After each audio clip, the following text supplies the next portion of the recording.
This video pulls together some of the strangest, most overlooked details scattered across the lands between, the kind of stuff that gets buried under the bigger story beats. And I went out of my way to prioritize the anomalies that tie back to actual item descriptions and environmental placement rather than pure speculation. Before I move forward, I'm counting on you to support my channel by clicking that tiny subscribe button so that we can spread these amazing videos to folks like you around the world. Thank you. Let's start with something that a lot of players walk right past without a second thought. The strange behaviour of certain NPCs when approached from specific angles or at specific times. There's a reading that suggests the world of Elden Ring isn't just populated with characters going through scripted motions, but with entities that are subtly aware of the player's presence in ways the game never explicitly states. Take the Unsworn, the silent figures who roam the mausoleum. Their slow, shuffling movements and lack of aggression even when armed feels deliberate. One possible reading is that they represent a kind of in-between state, neither fully alive nor fully dead, caught in a loop that predates the player's arrival by centuries. What makes this anomaly worth dwelling on is the placement of these figures. They're not random encounters scattered for difficulty's sake. They're positioned near specific landmarks, often close to graves or altars. This points toward an intentional design choice, one that frames these wandering figures as remnants of funeral rites that never concluded properly. The implication here suggests a world where death itself has become unreliable, where the normal processes of dying and moving on have broken down in certain pockets of the map. Another anomaly that rewards close attention involves the way certain enemies react to player-held items, particularly relics tied to specific deities or bloodlines. There's a noticeable shift in aggression patterns around holy ground when the player carries certain talismans, though the game never calls attention to this directly. This suggests an underlying system of recognition, as if the enemies themselves are responding to symbols of power or affiliation, rather than simply detecting a threat. It's subtle, easy to miss, but once you notice it, you start seeing the pattern repeat in other corners of the world. The Lands Between is full of these quiet acknowledgements, little moments where the game seems to be tracking something beneath the surface. One reading of this design philosophy is that it reflects the broader theme of inherited power, the idea that bloodlines and divine favour aren't just narrative dressing, but something the world itself can sense and react to. Whether or not this was an intentional gameplay mechanic or simply a byproduct of how enemy AI handles player stats is up for debate, but the pattern is consistent enough to feel deliberate. Moving on to one of the more unsettling anomalies, the behaviour of certain bodies of water across the map. Players have noted that some lakes and rivers seem to have an unusual stillness to them, an almost unnatural lack of movement compared to other water features. This stillness points towards something thematically significant, especially when you consider the broader lore around the Erd Tree and its connection to water as a symbol of life and renewal. A stagnant body of water in this context could represent a kind of spiritual blockage, a place where the natural flow of life has been interrupted. This becomes particularly interesting when you consider the areas surrounding these stagnant waters. Often, you'll find remnants of failed settlements, abandoned structures with no clear explanation for their absence of inhabitants. One possible reading suggests these locations represent communities that tried to build near these blocked waters and suffered for it, perhaps through illness, perhaps through something stranger. The game doesn't explain this directly, but the environmental storytelling does a lot of heavy lifting here, painting a picture of cause and effect without ever stating it outright. There's also the matter of certain structures that seem to defy the logic of their surroundings, buildings or formations that don't quite fit the architectural style of the region they're found in. These anomalies suggest layers of history that the current world has built over, remnants of civilizations or eras that predate the established lore we're given through dialogue and item descriptions. It's a reminder that the Lands Between, as vast as it feels, is really just the visible layer of something much older and much stranger underneath. One particularly strange example of this involves certain ruins found in more remote areas, structures that bear no resemblance to the architectural conventions of the Erdtree's influence or the various kingdoms we encounter. These ruins often contain unique enemy types not found elsewhere, creatures that seem to belong to an entirely different ecosystem or mythology. This suggests the existence of older powers, forces that existed before the current order took hold, and whose remnants still linger in isolated pockets, waiting to be discovered by anyone curious enough to wander off the beaten path. The placement of these ruins near specific environmental hazards, like areas of intense magical interference or unusual weather patterns, points toward a deliberate design choice to mark these locations as dangerous, not just in a combat sense, but in a metaphysical one. The world seems to be warning players away from these places, not through direct threats, but through atmosphere and environmental cues. It's a subtle form of storytelling that rewards players who pay attention to the feel of a location, not just its visible threats. Let's shift focus to another category of anomaly, one that involves the behaviour of certain bosses outside of their intended arenas. There have been instances where boss-tier enemies appear in areas that seem unrelated to their typical narrative context. Encounters that feel almost like glitches, but are consistent enough across playthroughs to suggest intentional placement. One reading of this is that these encounters represent echoes, manifestations of powerful beings that have left traces of themselves scattered across the world, independent of their main narrative arcs. This idea of echoes ties into a broader theme found throughout the game: the concept that powerful entities leave impressions on the world around them, impressions that can manifest as separate, weaker versions of themselves in unexpected locations. It's a way of reinforcing the scale and influence of these beings without requiring direct narrative explanation. The player stumbles upon these echoes almost by accident, and the lack of explanation only adds to the mystique, suggesting that even the world's most powerful entities are subject to forces beyond their control. Another anomaly worth examining involves certain item descriptions that seem to contradict or complicate established lore in subtle ways. There are items whose descriptions hint at relationships or events that don't align neatly with the more commonly understood narrative threads, creating small inconsistencies that some players interpret as deliberate ambiguity rather than oversight. This points toward a storytelling approach that embraces unreliable narration, where the various NPCs and texts we encounter aren't always telling the full truth, whether through ignorance, bias, or intentional deception. This unreliable narration becomes particularly interesting when you consider the perspectives of the various factions and characters who provide lore through dialogue and item descriptions. Each of these sources has their own biases, their own incomplete understanding of events, and their own motivations for presenting information in a certain light. One possible reading of these contradictions is that they're not errors to be reconciled, but rather evidence of a world where history itself is contested, where different groups remember the same events in vastly different ways.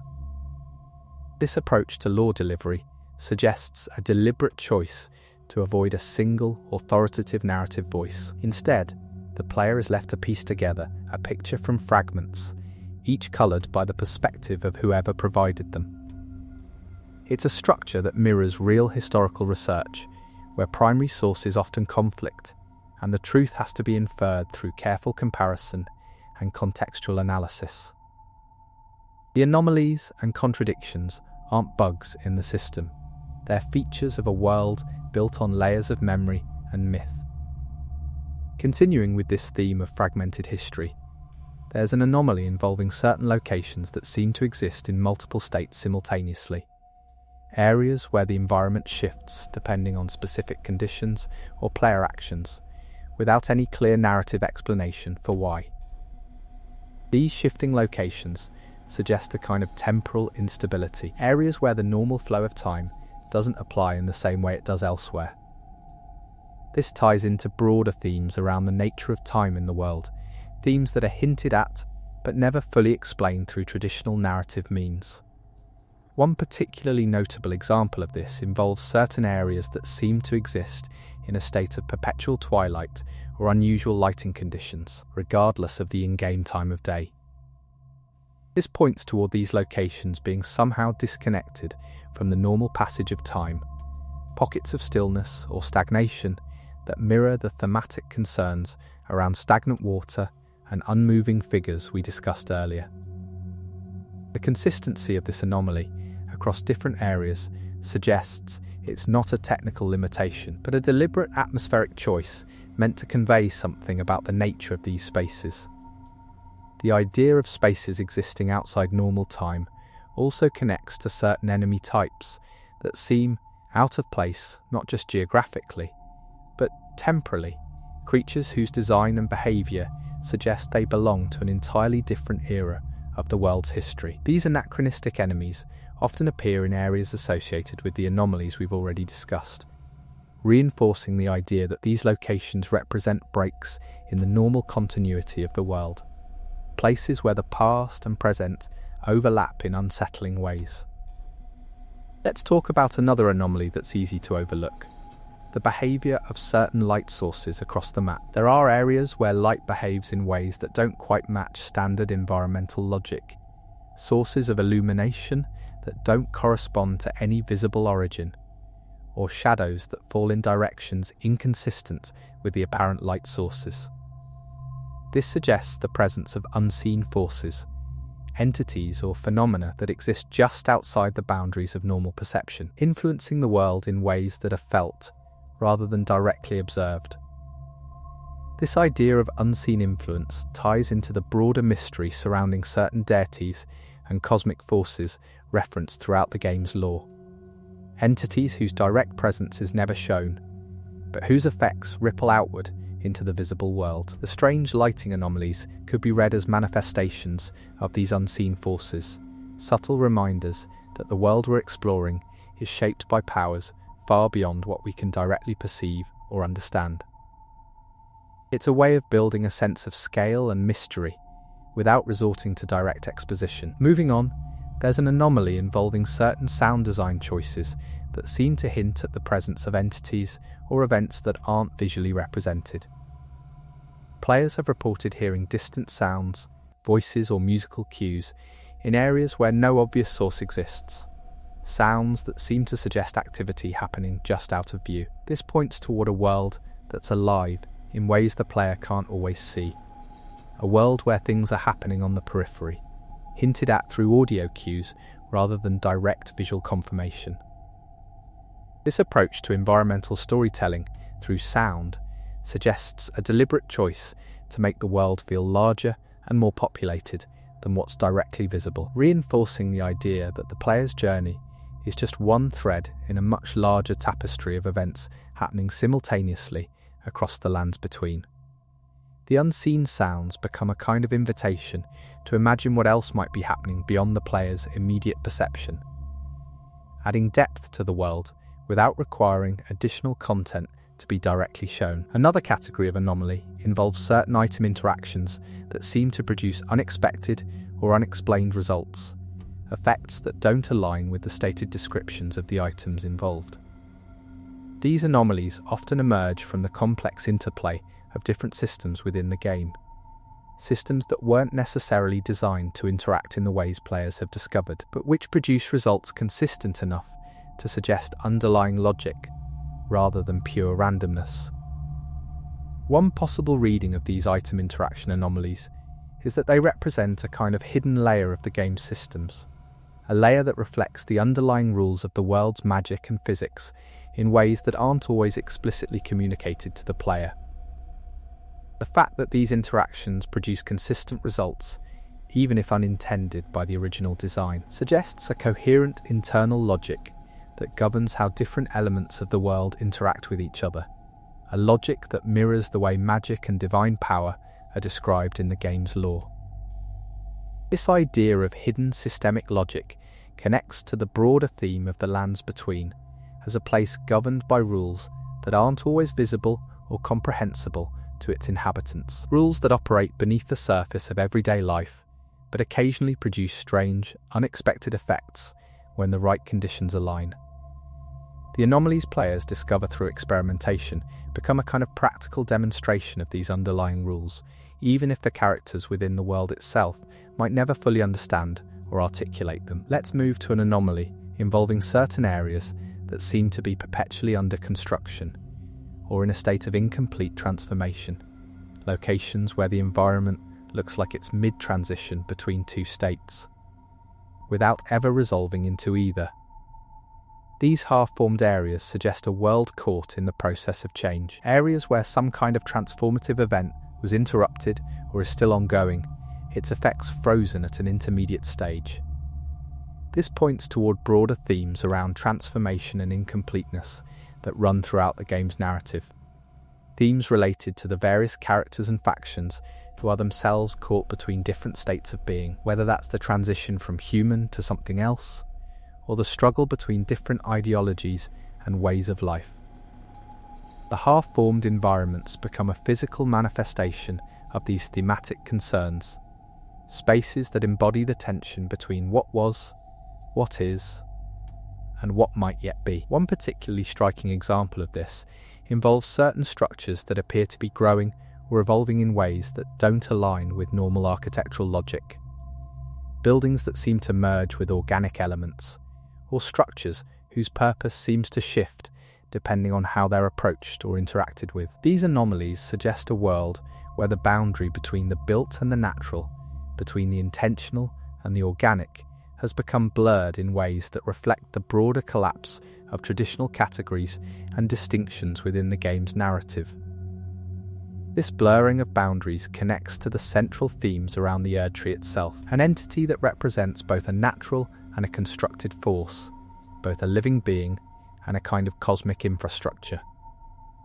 The anomalies involving structures that seem to grow or evolve could be read as smaller-scale reflections of this central tension, microcosms of the larger thematic concerns that define the world's central mystery. Continuing with this theme, there's an anomaly involving certain characters who seem to exist in multiple locations simultaneously, or whose presence in one area seems to contradict information suggesting they should be elsewhere. These doubling anomalies suggest a world where identity itself isn't always stable, where the boundaries between individuals can become blurred in ways that mirror the broader thematic concerns around inheritance, bloodlines, and the transfer of power and identity from one being to another. One possible reading of these doubling anomalies is that they represent manifestations of the broader cosmic forces that shape the world, forces that can imprint themselves onto multiple individuals simultaneously, creating a kind of distributed presence that defies normal logic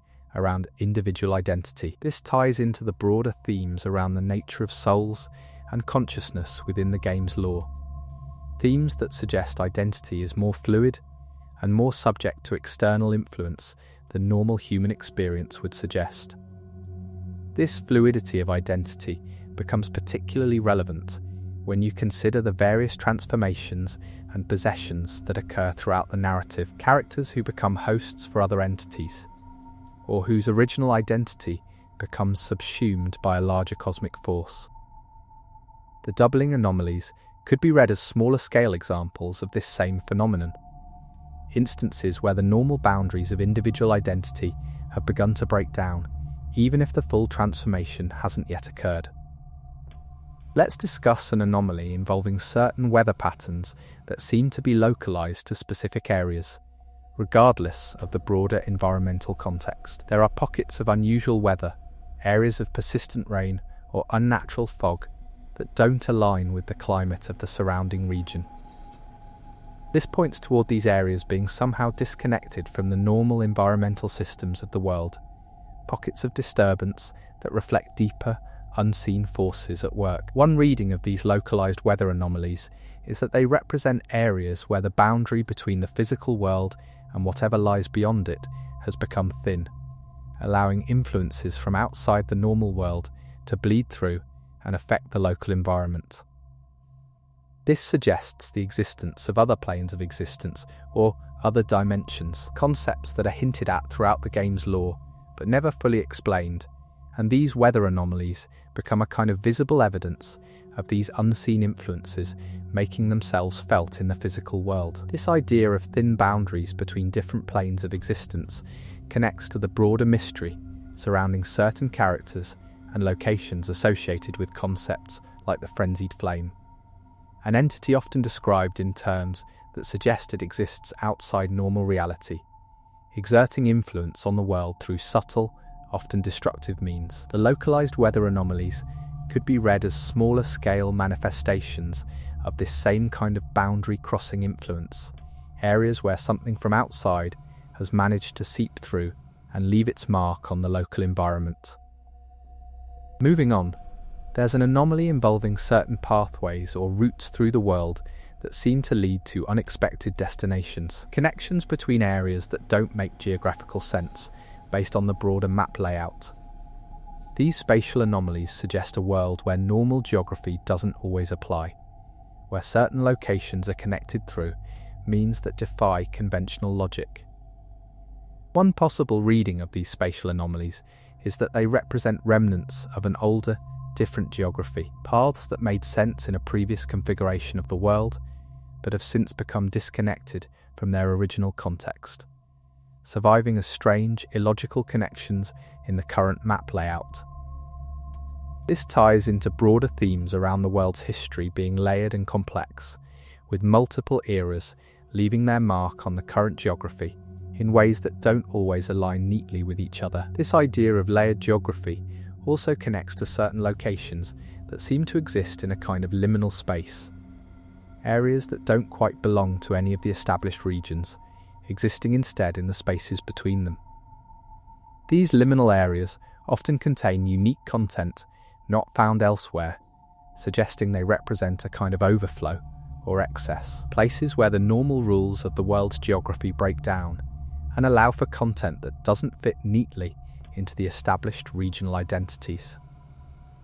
Let's examine an anomaly involving certain item descriptions that reference events or entities not directly depicted anywhere else in the game. References that hint at a much larger, untold history existing just beyond the boundaries of what we're shown. These references suggest the existence of an entire layer of lore that exists primarily through implication, events and entities that are significant enough to be mentioned, but not significant enough to warrant direct representation within the game's content. One reading of this approach to lore is that it reflects the broader theme of the lands between as a place with a history far too vast and complex to be fully represented. A world where even the events we do see directly are just a small fraction of everything that has happened and continues to happen. These tantalizing references become a way of conveying scale and depth without requiring the game to actually depict everything being referenced, relying instead on the player's imagination to fill in the gaps. This approach also creates a sense of mystery and unresolved tension as players are left wondering about these unexplored threads that might never be fully resolved within the context of the game itself. One possible reading of this deliberate incompleteness is that it mirrors the experience of historical research in the real world, where countless events and figures are referenced in surviving texts without ever being fully explained or contextualized, leaving researchers to speculate and theorize based on fragmentary evidence. Continuing with this theme, there's an anomaly involving certain areas that seem to contain remnants of entirely different storylines or narrative threads, content that doesn't connect to any of the main quest lines or character arcs we encounter through normal play.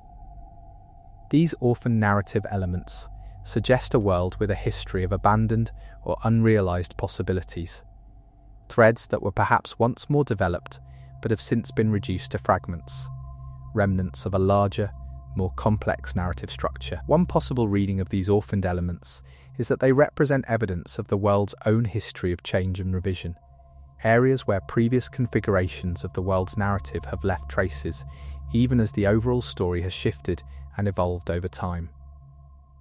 This ties into broader themes around the nature of history itself, as something that's constantly being rewritten, with each new era leaving its own mark on the world, while also erasing or obscuring what came before.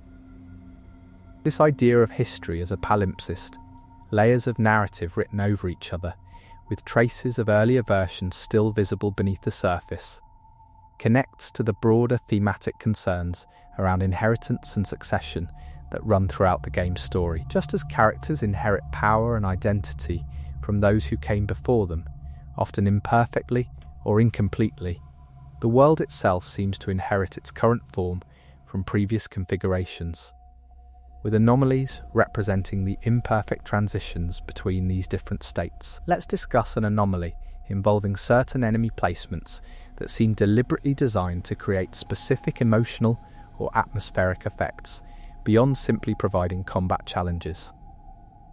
There are areas where enemy placement seems calculated to evoke feelings of isolation, dread, or unease, through means that go beyond the enemy's direct combat capabilities. This points toward a deliberate design philosophy that prioritizes atmosphere and emotional impact alongside gameplay considerations. One reading of this approach is that it reflects the broader thematic concerns of the game, using enemy placement as a kind of environmental storytelling tool, conveying information about the history and nature of an area through the types of threats found within it.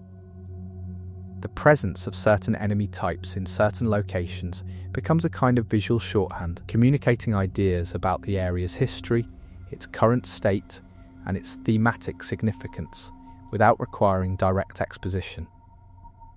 This approach to enemy placement as storytelling becomes particularly interesting when you consider areas where the enemy types seem to shift or evolve as the player progresses, reflecting changes in the broader narrative or the player's own journey. These shifting enemy populations suggest a world that's responsive to the player's actions and progress, even if this responsiveness isn't always directly acknowledged through dialogue or other narrative means. Moving on, there's an anomaly involving certain locations that seem to exist primarily as transitional spaces, areas whose main purpose seems to be connecting other, more significant locations, but which contain their own unique details and content that suggest a significance beyond their transitional function. These liminal spaces often contain small details, easy to miss, that hint at stories or events that exist outside the main narrative threads. One possible reading of these transitional spaces is that they represent a kind of narrative connective tissue, areas that bind the larger story together while also containing their own smaller self-contained narratives, fragments that exist almost as asides to the main story. This approach to world design suggests a deliberate choice to ensure that even the spaces between major locations feel meaningful and considered, rather than simply being empty connectors. This attention to transitional spaces connects to the broader sense of the lands between as a fully realised world, a place where every corner has been considered and given some level of detail and significance, even if that significance isn't always directly tied to the main narrative. It's an approach to world building that rewards exploration and attention to detail, suggesting that the world's true depth lies not just in its major locations and characters, but in the accumulation of countless smaller details scattered throughout. Let's talk about an anomaly involving certain visual effects that seem to persist or linger in ways that don't align with normal game logic. Effects that continue to be visible or active even after the conditions that should have triggered them have passed. These lingering effects suggest a kind of residue, traces left behind by events or actions that have since concluded, but whose impact continues to be felt in the environment. One reading of this phenomenon is that it reflects broader themes around the persistence of the past, the idea that events, once they occur, leave lasting marks on the world that don't simply disappear once the immediate cause has passed. This ties into the broader concerns around memory and history that run throughout the game's narrative. The idea that the past isn't truly gone, but continues to exist in traces and residues that can still be perceived by those who know how to look. This idea of persistent traces connects to certain locations associated with significant historical events. Locations where the environmental details seem to hint at what happened there, even without direct exposition. These locations become a kind of physical record of history, written not in words, but in the lingering effects and details of the environment itself, available to be read by anyone willing to pay close attention. Continuing with this theme, there's an anomaly involving certain characters who seem to react to the player's actions or choices in ways that don't align with their stated knowledge or awareness. Reactions that suggest a kind of meta-awareness beyond what the narrative directly establishes. These reactive anomalies suggest a world where characters are more perceptive than they initially appear, picking up on subtle cues about the player's journey and choices that aren't directly communicated through normal narrative means. One possible reading of this is that it reflects the broader theme of the world itself, being aware of the player's presence and actions in ways that go beyond simple narrative triggers, a kind of ambient awareness that pervades the world and influences how characters and environments respond to the player over time. This ties into broader concepts around fate and destiny that run throughout the game's lore. The idea that the player's journey is being watched and influenced by forces beyond direct control. This idea of ambient awareness becomes particularly interesting when you consider the various prophecies and predictions referenced throughout the game's lore, predictions that seem to anticipate the player's role in events to come. The reactive anomalies could be read as smaller-scale manifestations of this same predictive awareness. Characters and environments responding to the player not just based on immediate actions, but based on a kind of foreknowledge of the player's broader significance within the world's unfolding events. Let's examine an anomaly involving certain areas that seem to contain conflicting environmental cues, locations that combine elements typically associated with very different thematic contexts in ways that create a sense of dissonance or unease. These environmental contradictions suggest areas where different aspects of the world's history or different thematic forces have collided, creating spaces that don't fit neatly into established categories. One reading of these environmental contradictions is that they represent points of convergence, areas where different storylines or different aspects of the world's history have come together, creating spaces that reflect this convergence through their mixed environmental cues. This suggests a world where the various thematic and narrative threads aren't always neatly separated, but instead overlap and intersect in ways that create new hybrid spaces with their own unique character. This idea of convergent spaces connects to the broader theme of the Lands Between as a place where multiple different stories and histories are unfolding simultaneously, sometimes in isolation, but sometimes overlapping and influencing each other in ways that create new, unexpected combinations. The environmental contradictions become a way of representing these intersections visually, creating spaces that feel genuinely strange and unfamiliar, even within the broader context of an already strange and unfamiliar world. Moving on, there's an anomaly involving certain item descriptions that seem to use language inconsistent with the typical tone or perspective of similar items. Descriptions that feel out of place compared to the broader pattern of how items are typically described. These linguistic anomalies suggest the presence of different authorial voices within the game's text. Voices that might represent different in-world perspectives or sources of information. One possible reading of these linguistic anomalies is that they represent evidence of the in-world process by which these item descriptions were compiled or recorded, suggesting that different items might have been catalogued by different individuals or institutions, each with their own stylistic tendencies and areas of knowledge. This ties into the broader theme of the game's lore being presented not as a single, unified narrative, but as a collection of different documents and records, each with its own context and origin. This idea of multiple authorial voices connects to the broader approach to lore delivery that we discussed earlier. The idea that the various sources of information within the game aren't always reliable or consistent, reflecting the perspectives and limitations of whoever originally recorded or transmitted that information. The linguistic anomalies become a kind of textual evidence for this broader approach, small details that hint at the in-world process of historical documentation, and the ways that process can introduce inconsistencies and biases. Let's discuss an anomaly involving certain areas that seem to be designed around specific sensory experiences beyond just visual and auditory elements. Areas that seem to evoke particular feelings through their overall composition in ways that go beyond what can be easily articulated.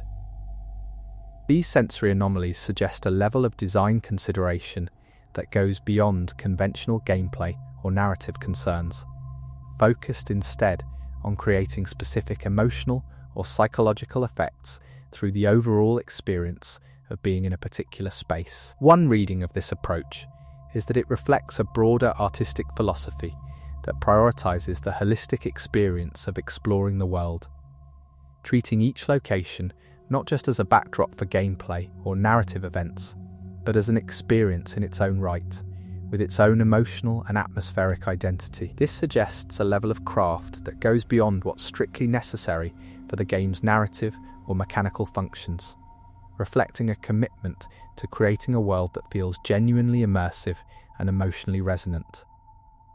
This idea of sensory design connects to the broader sense of the lands between, as a place with genuine atmosphere, a world that feels lived in and considered, even in its smallest details. The sensory anomalies become a kind of testament to this level of craft. Details that might not be immediately noticed, but which contribute to the overall feeling of exploring a world that's been carefully and thoughtfully constructed, even in its strangest and most unusual corners. Continuing with this theme, there's an anomaly involving certain music or sound design choices that seem to shift or change based on subtle environmental factors, changes that aren't always directly tied to obvious triggers like combat or specific narrative events. These musical anomalies suggest a level of responsiveness in the game's audio design that goes beyond the obvious, reflecting subtle shifts in the player's situation or location that might not be consciously noticed, but which contribute to the overall emotional experience of exploration. One possible reading of this is that it reflects a broader approach to audio design that treats music and sound not just as accompaniment, but as an integral part of the storytelling and atmospheric experience, with subtle shifts and changes designed to guide the player's emotional response to different areas and situations. This ties into the broader theme of the world being designed holistically, with every element, including audio, contributing to the overall sense of place and atmosphere. This idea of responsive audio design connects to certain locations where the music seems to take on a particularly significant role, areas where the audio seems to be doing a lot of the work in establishing the emotional tone of a space, sometimes more than the visual elements alone would suggest. The musical anomalies become another layer of the environmental storytelling toolkit, working alongside visual and textual elements to create a cohesive, multi-sensory experience of the world. Let's talk about an anomaly involving certain pathways that seem to require specific, non-obvious actions to access, areas that are technically reachable, but only through means that aren't directly communicated through normal gameplay guidance. These hidden pathways suggest a level of depth to the world's design that rewards experimentation and exploration beyond what's strictly necessary for progression. One reading of these hidden pathways is that they represent a kind of reward system for players who engage deeply with the world's mechanics and environmental details, areas that exist specifically for those willing to look beyond the obvious and experiment with the game's systems in creative ways. This suggests a design philosophy that values player agency and curiosity, creating content that exists primarily for those who seek it out, rather than being directly presented to all players. This idea of rewarding deep engagement connects to the broader theme of the lands between, as a world that contains layers of depth beyond what's immediately apparent. A world where the surface-level experience is just the beginning, with countless additional details and secrets available to those willing to dig deeper. The hidden pathways become a physical manifestation of this broader design philosophy, areas that exist as a kind of reward for genuine curiosity and engagement with the world. Moving on, there's an anomaly involving certain characters whose dialogue seems to change in subtle ways depending on factors that aren't always clearly communicated. Changes that suggest these characters are responding to aspects of the player's journey that go beyond simple quest progression. These dialogue anomalies suggest a level of character complexity that goes beyond simple scripted responses, reflecting characters who feel genuinely responsive to the player's broader journey and choices. One possible reading of this is that it reflects a broader approach to character writing that prioritizes the feeling of genuine interaction over simple, static dialogue trees, creating characters who feel like they're genuinely reacting to the player's presence and history, even if the specific mechanisms behind these reactions aren't always directly explained. This contributes to the overall sense of the world feeling alive and responsive, a place where the player's actions and choices genuinely matter, even in subtle, easy-to-miss ways. This idea of responsive characters connects to the broader theme of the player's journey being uniquely their own, shaped by countless small choices and actions that accumulate over the course of the game, with the world and its characters reflecting this accumulated history in ways that might be different for different players, depending on their specific path through the game. The dialogue anomalies become a small but significant part of this broader sense of personalized experience. Let's examine an anomaly involving certain locations that seem to be designed with multiple possible interpretations in mind. Areas whose significance or meaning seems to shift depending on the broader context the player brings to them, based on their own progress and understanding of the game's lore. These interpretively flexible locations suggest a level of design sophistication that anticipates different players approaching the same content with different levels of knowledge and different perspectives. One reading of this approach is that it reflects a broader commitment to creating content that rewards multiple playthroughs and multiple levels of engagement, areas that might feel relatively simple or straightforward on a first encounter, but which reveal additional layers of significance as the player's understanding of the broader world deepens.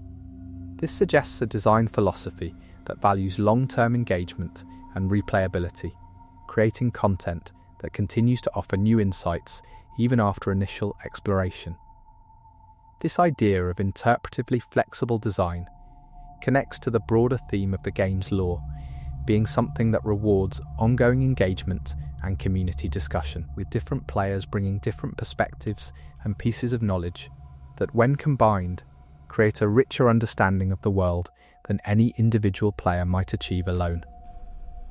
The interpretively flexible locations become a kind of invitation to this broader process of collective interpretation and discussion, areas designed to spark conversation and theory crafting within the broader community of players. Continuing with this theme, there's an anomaly involving certain item combinations that seem to produce thematically resonant but mechanically unexpected results. Combinations that feel like they should make sense based on the lore and descriptions involved, even if the actual mechanical effects weren't necessarily designed with that specific combination in mind. These thematic anomalies suggest a level of internal consistency in the game's design, where the lore and the mechanics are deeply intertwined, even in ways that might not have been explicitly planned. One possible reading of this is that it reflects a broader design philosophy, where the underlying systems of the game were designed with enough internal consistency that thematically appropriate combinations naturally tend to produce results that feel appropriate, even if those specific combinations weren't directly anticipated during development. This suggests a level of design coherence that goes beyond simple surface-level consistency, reflecting deeper, systemic relationships between the game's lore and its mechanics. This idea of systemic coherence connects to the broader sense of the lands between as a world that operates according to consistent internal rules. Rules that govern not just the visible narrative and environmental details, but also the underlying mechanical systems that players interact with directly. The thematic anomalies become a kind of evidence for this deeper coherence. Moments where the player's mechanical experimentation aligns with the world's narrative logic in ways that feel meaningful, even if accidental. Let's discuss an anomaly involving certain areas that seem to contain deliberately placed visual references to other locations or events within the game. Details that seem designed to create connections or parallels between seemingly unrelated parts of the world. These referential anomalies suggest a level of intentional design that creates a web of connections throughout the world. Connections that might not be immediately obvious, but which reward players who notice and remember details from different parts of their journey. One reading of these referential details is that they represent a kind of visual leitmotif system, recurring elements that create thematic connections between different locations and events, reinforcing certain ideas or themes through repetition and visual echo, even without direct narrative explanation. This suggests a design approach that treats the world as a unified artistic composition, where individual elements gain additional meaning through their relationships to other elements found elsewhere. This idea of visual leitmotifs connects to the broader theme of the world's history being interconnected in ways that aren't always immediately apparent, with seemingly separate events and locations actually being deeply linked through shared origins or shared significance. The referential anomalies become a way of hinting at these connections visually, creating a sense of a deeply interconnected world, even when the specific nature of these connections isn't directly explained. Moving on, there's an anomaly involving certain enemy types that seem to have unique behaviours specifically tied to their location. Behaviours that don't appear when the same enemy type is encountered elsewhere, suggesting a level of location-specific customization that goes beyond simple difficulty scaling or visual variation. These behavioural anomalies suggest that even seemingly generic enemy types have been considered within the specific context of where they're placed, with their behaviour tailored to fit the broader atmosphere and significance of that location. One possible reading of this is that it reflects a broader commitment to contextual design, where even elements that might initially seem generic or reused are actually carefully considered within their specific placement, with subtle adjustments made to ensure they fit appropriately within the broader context of their location. This level of attention to detail contributes to the overall sense of the world feeling considered and intentional, even in its smaller, easily overlooked details. This idea of contextual customization connects to the broader theme of the lands between, as a world where even the smallest details have been given thought and consideration. A world where nothing feels truly generic or arbitrary. Even if the specific reasoning behind certain choices isn't always directly communicated to the player, the behavioural anomalies become another small piece of evidence for this broader commitment to considered, intentional design throughout the entire world. Let's talk about an anomaly involving certain locations that seem to be designed as a kind of visual rhyme with other locations, areas that share structural or compositional similarities with seemingly unrelated parts of the world, creating a sense of déjà vu or familiarity even on a first visit. These structural anomalies suggest a deliberate use of visual repetition to create connections and reinforce themes across the world's geography. One reading of these structural rhymes is that they represent a kind of architectural language, a set of recurring forms and compositions that carry thematic significance, with their repetition across different locations serving to reinforce certain ideas or associations throughout the player's journey. This suggests a design approach that thinks about the world not just in terms of individual locations, but in terms of broader patterns and relationships that emerge across the entire geography. This idea of architectural language connects to the broader theme of the world having its own internal logic and consistency, a logic that operates not just at the level of individual locations, but at the level of the entire world's composition. The structural anomalies become a way of expressing this broader logic visually, creating a sense of coherence and intentionality that pervades the entire experience of exploring the lands between. even in ways that might not be consciously noticed by every player. Continuing with this theme, there's an anomaly involving certain narrative threads that seem to be deliberately left without clear resolution. Storylines that progress to a certain point before simply ending, without the kind of clear conclusion that other narrative threads receive.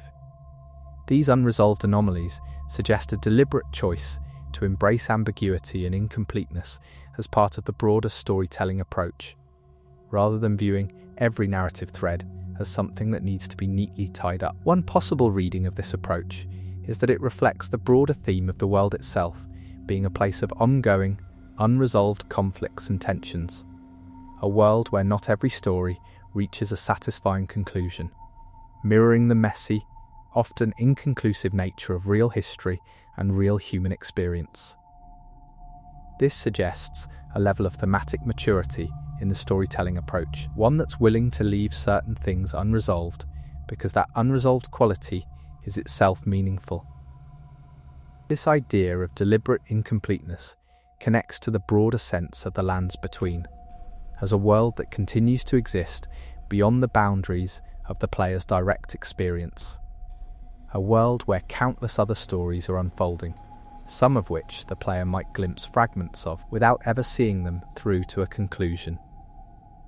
The unresolved narrative threads become a kind of acknowledgement of this broader scope, suggesting that the player's journey, however significant, is just one part of a much larger ongoing story.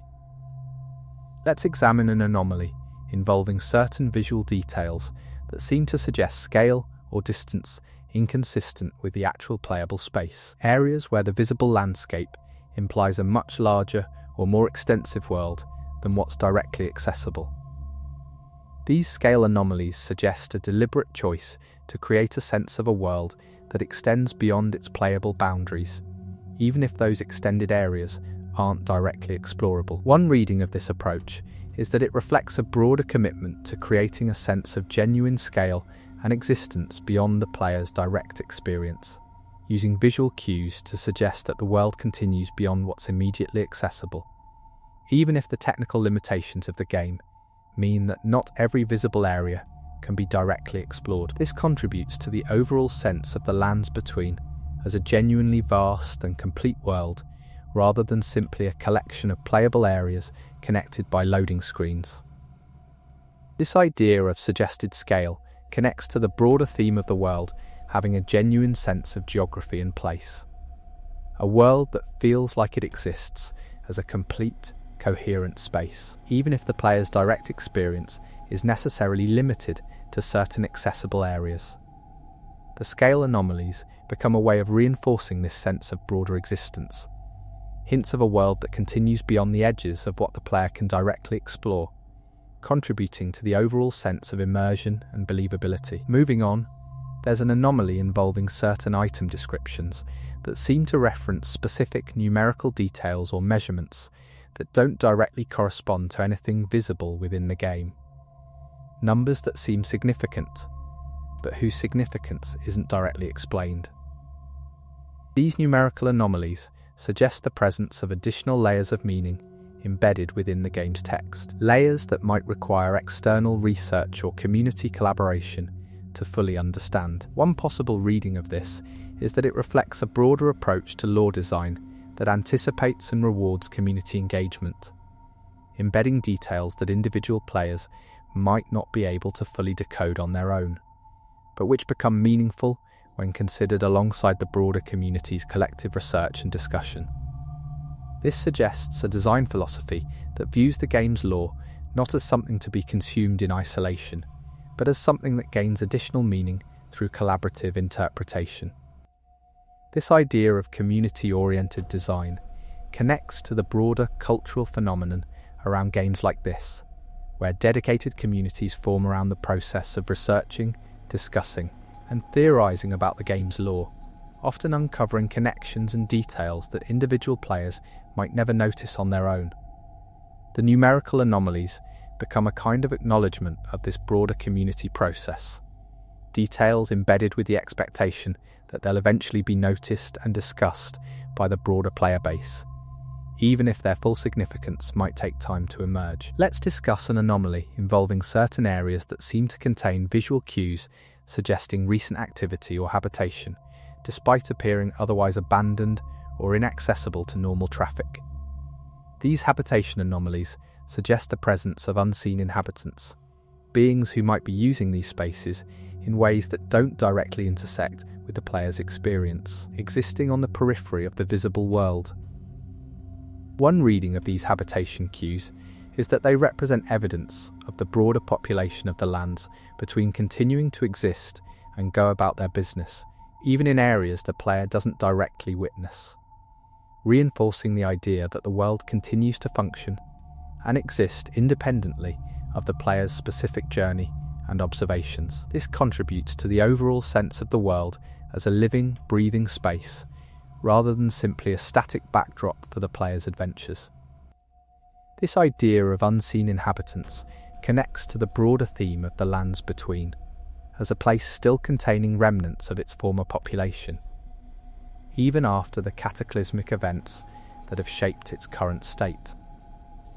The habitation anomalies become a kind of reminder that, despite the devastation and decline that characterizes much of the world's current state, life in various forms continues, persisting in the margins and corners that the player's main journey doesn't directly encompass. Continuing with this theme, there's an anomaly involving certain visual details that seem to suggest specific historical events through environmental damage or destruction patterns. Details that hint at the nature of past conflicts or disasters without directly depicting them. These destruction anomalies suggest a level of environmental storytelling that goes beyond simply showing the aftermath of events, instead using the specific patterns and types of damage to convey information about the nature of what caused that damage. One possible reading of this is that it reflects a broader approach to environmental design that treats damage and destruction not just as visual variety, but as a form of evidence, with different types of destruction implying different causes, different kinds of conflicts or disasters that left their mark on the world in distinct, recognizable ways. This level of detail allows attentive players to infer information about the world's history simply by observing the specific nature of environmental damage, without requiring direct exposition. This idea of destruction as evidence connects to the broader theme of the world's history being something that can be read through careful observation, with the physical remnants of past events serving as a kind of historical record available to anyone willing to look closely and think critically about what they're seeing. The destruction anomalies become another tool in this broader toolkit of environmental storytelling, allowing the world's history to be conveyed through careful observation rather than direct narration. Let's talk about an anomaly involving certain locations that seem to be positioned at points of significant geographical transition, areas where different types of terrain or environmental zones meet, often containing unique content specifically tied to this transitional quality. These boundary anomalies suggest a deliberate choice to use geographical transitions as opportunities for unique, significant content, treating these liminal zones as inherently interesting spaces in their own right.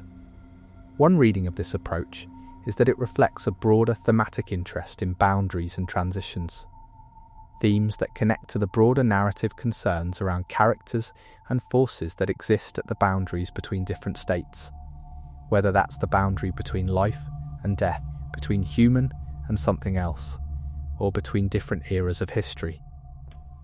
The boundary anomalies become a way of reinforcing these thematic concerns through the world's geography itself, treating literal geographical boundaries as spaces with their own thematic significance. This idea of geographical boundaries as thematically significant connects to the broader sense of the lands between, as a world fundamentally concerned with transitions and transformations, a world in the midst of significant change, where old orders are crumbling and new possibilities are emerging, often in unpredictable and unsettling ways. The boundary anomalies become a physical manifestation of this broader thematic concern, spaces that embody the tension and uncertainty inherent in any process of transition. Moving on, there's an anomaly involving certain characters or entities whose connection to the broader narrative seems deliberately understated. Figures who seem significant based on their design or placement, but whose actual role within the story remains largely unexplored or unexplained. These understated anomalies suggest a deliberate choice to include content that exists primarily for atmospheric or thematic purposes, rather than being directly tied to the main narrative progression. One possible reading of this is that it reflects a broader design philosophy that values atmosphere and world building for their own sake, recognizing that not every element of a richly detailed world needs to be directly tied to the main narrative in order to contribute meaningfully to the overall experience. This suggests a level of confidence in the strength of the world building itself, trusting that players will find value in these understated details, even without explicit narrative justification. This idea of atmospheric content existing for its own sake connects to the broader sense of the lands between as a world that feels genuinely lived in and complex, a world where not everything exists simply to serve the player's immediate narrative needs. The understated anomalies become a kind of testament to this broader approach, content that exists because it contributes to the overall feeling of a real, complex world, even if its specific narrative significance remains, by design, somewhat mysterious. Let's examine an anomaly involving certain visual transitions between areas that seem deliberately abrupt or jarring. Changes in environment or atmosphere that happen suddenly, without the kind of gradual transition that might be expected. These transitional anomalies suggest a deliberate choice to use sudden environmental shifts as a storytelling tool, conveying information about the nature of the boundary between different areas through the abruptness of the transition itself. One reading of these abrupt transitions is that they represent a kind of visual punctuation, marking significant boundaries or thresholds within the world's geography in ways that feel immediately impactful, even before the player has had a chance to explore and understand the new area they've entered. This suggests a design approach that thinks carefully about pacing and the emotional impact of moving between different spaces, using the nature of transitions themselves as a storytelling element. This idea of transitions as storytelling connects to the broader theme of certain boundaries within the world being significant, not just in terms of the spaces they separate, but in terms of the experience of crossing them, with the abruptness or smoothness of a transition conveying information about the nature of the boundary being crossed. The transitional anomalies become a way of using the player's direct experience of movement through the world as a storytelling tool, conveying meaning through the feel of exploration itself. Continuing with this theme, there's an anomaly involving certain areas that seem to contain deliberately placed contrasts, juxtapositions of elements that seem to represent opposing concepts or themes, placed in close proximity in ways that invite comparison. These contrastive anomalies suggest a deliberate choice to use spatial proximity as a way of creating thematic connections, placing thematically opposed elements close together to invite reflection on their relationship. One possible reading of this approach is that it reflects a broader interest in exploring tensions and oppositions through spatial design, using the player's direct experience of moving through and observing these juxtaposed elements as a way of conveying ideas about the relationships between opposing forces or concepts within the broader narrative. This suggests a design philosophy that trusts visual and spatial composition to convey thematic ideas, rather than relying solely on direct narrative exposition.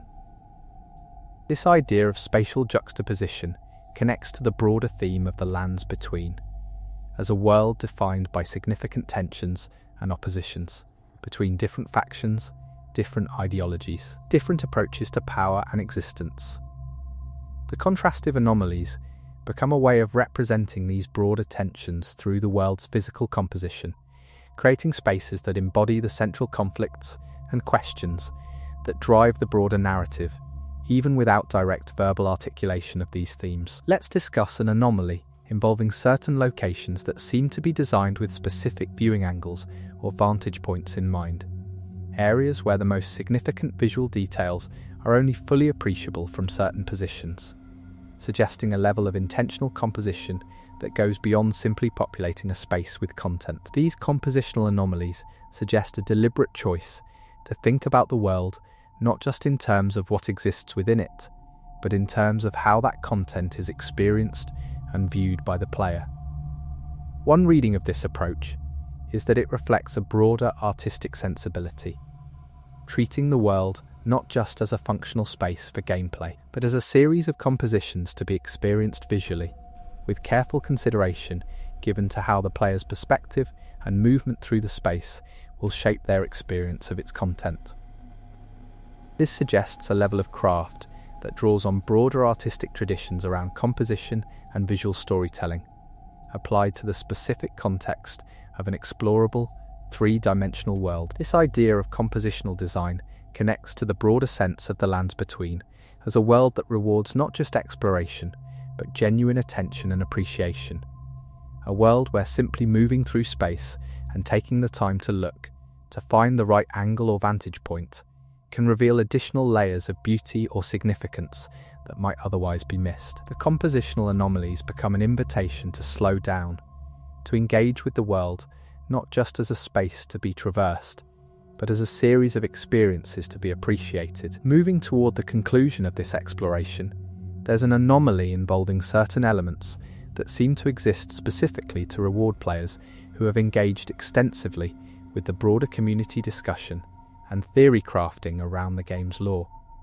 Details that gain significant additional meaning when considered alongside community theories and discoveries, even if they might seem relatively minor or insignificant in isolation.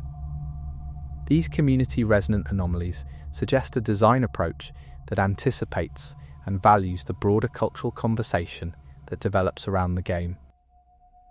One possible reading of this is that it reflects a recognition that the game's lore and world-building exist not in isolation, but as part of a broader cultural artifact, one that continues to be shaped and given additional meaning through ongoing community engagement, discussion, and theory crafting. This suggests a design philosophy that's comfortable with the idea that the full meaning and significance of certain details might only emerge over time, through this broader process of collective interpretation. This idea of community-resonant design connects to the broader phenomenon of how games like this exist within a larger cultural ecosystem, one that includes not just the direct experience of playing the game, but also the countless videos, articles, discussions, and theories that develop around it, each contributing to a richer, more complex understanding of the world than any single source could provide on its own. The anomalies we've discussed throughout this exploration exist within this broader ecosystem, individual pieces of a much larger puzzle that continues to be assembled through ongoing community engagement. As we wrap up this look at some of the stranger, more overlooked corners of the lands between, it's worth remembering that these anomalies, however we choose to interpret them, contribute to a world that feels genuinely vast, genuinely strange, and genuinely worth continued exploration and discussion. The patterns we've identified, the connections between seemingly unrelated details, the layers of meaning embedded within environmental design and item descriptions. All of this points toward a world built with remarkable care and consideration, even in its smallest, most easily overlooked details. Whether these anomalies represent deliberate design choices with specific intended meanings, or emergent patterns that arise from the broader systemic coherence of the world's design, their presence enriches the experience of exploring the lands between, offering countless small moments of discovery and reflection for those willing to look closely and think carefully about what they're seeing. The world continues to reward this kind of attention, offering new details and new connections to those who return to it with fresh eyes and renewed curiosity, ensuring that even after extensive exploration, there always seems to be something new to notice, something new to consider, somewhere in the vast, strange, and endlessly interesting world that From Software has created. For this second part, I decided to move away from broad design patterns and instead anchor everything to specific named locations, places players actually walk through, since that gives each chapter something concrete to point at, rather than circling back to the same abstract observations from before. I cut anything that would overlap with what's already been covered and reordered things, so the more obscure regions come first, building toward the locations most players have visited, but rarely examined closely. Before I move forward, I'm counting on you to support my channel by clicking that tiny subscribe button, so that we can spread these amazing videos to folks like you around the world. Thank you. Let's start in Caelid, a region whose reputation for danger often overshadows the strange details buried within it. One detail that gets overlooked involves the way certain rot-infested areas seem to pulse or shift in subtle ways that don't align with normal environmental animation cycles, almost as if the rot itself has its own rhythm, independent of anything else happening in the world. One possible reading of this suggests that the scarlet rot isn't simply a static hazard, but something closer to a living process, something that continues to grow and change regardless of player interaction, indifferent to the broader events unfolding around it. This idea of the rot as an independent, ongoing process becomes particularly interesting when you consider its spread pattern across Caelid, a spread that doesn't follow the kind of logical containment you might expect from a controlled outbreak. Instead, the rot seems to follow its own internal logic, claiming certain areas while leaving others untouched, in ways that don't always correlate with proximity or terrain. This points toward the rot being less a disease in the conventional sense, and more a kind of competing ecosystem, one that's slowly overwriting the existing landscape according to rules we're never given direct access to. There's also the matter of certain structures within Caelid that appear to have been built specifically to withstand or contain the rot. Structures whose design seems purpose-built for a threat that, according to the broader timeline, predates the current outbreak by a significant margin. This suggests that whatever caused the current rot crisis may not be the first time this region has dealt with this particular threat, pointing toward a cyclical history where Caelid has repeatedly become a battleground against this same encroaching force, with each cycle leaving its own layer of ruins and countermeasures behind. Moving to Radahn's arena and the surrounding battlefield, there's an anomaly involving the sheer scale of debris and remains scattered across this area. Debris that suggests a battle of a magnitude far beyond what the player directly witnesses during the boss encounter itself. The visual evidence implies an ongoing conflict, one that's been raging for an extended period before the player's arrival, with the encounter itself representing just the latest chapter in a much longer struggle. One reading of this scale anomaly is that it reinforces the idea that major confrontations within the Lands Between aren't isolated events, but rather ongoing processes, conflicts that continue to unfold over time, with the player's involvement representing just one moment within a much longer timeline. This connects to the broader theme of the world's major conflicts being less like discrete battles and more like prolonged sieges or campaigns, with the visible aftermath representing accumulated layers of conflict rather than a single decisive moment. There's also a detail worth noting in this area involving the positioning of certain allied forces during the battle, positioning that suggests strategic considerations beyond simply providing the player with assistance. The placement points toward an actual military logic, flanking positions, defensive lines, areas of retreat, that exist independent of the player's specific role in the encounter. This suggests these forces have their own ongoing campaign, one that the player's arrival simply intersects with rather than initiates. Shifting focus to the consecrated snowfield, this region contains one of the more unsettling anomalies in the game, an area where the environmental conditions seem to actively work against normal visibility and navigation, beyond what would be expected from simple weather effects. The persistent snowfall and reduced visibility create a sense of disorientation that feels deliberate, as if the region itself is resistant to being properly seen or understood. One possible reading of this resistance to visibility suggests the snowfield represents a kind of deliberate obscuring, a region where something significant has been buried, both literally and figuratively, beneath layers of snow and ice that make it difficult to fully comprehend what lies beneath. This ties into the broader thematic concerns around concealment and hidden history that run throughout the game, with the snowfield representing perhaps the most literal manifestation of this theme, a landscape that's quite literally covered up. The structures found beneath the snow, when uncovered, reveal architecture and content that seems disconnected from the surrounding regions, suggesting this area once served a purpose entirely separate from its current frozen state. One reading of this disconnection points toward the snowfield representing a kind of preserved moment, a region frozen, quite literally, at a specific point in its history, with the current snow cover acting almost as a form of suspended animation, preserving what lies beneath from the changes that have affected the rest of the world.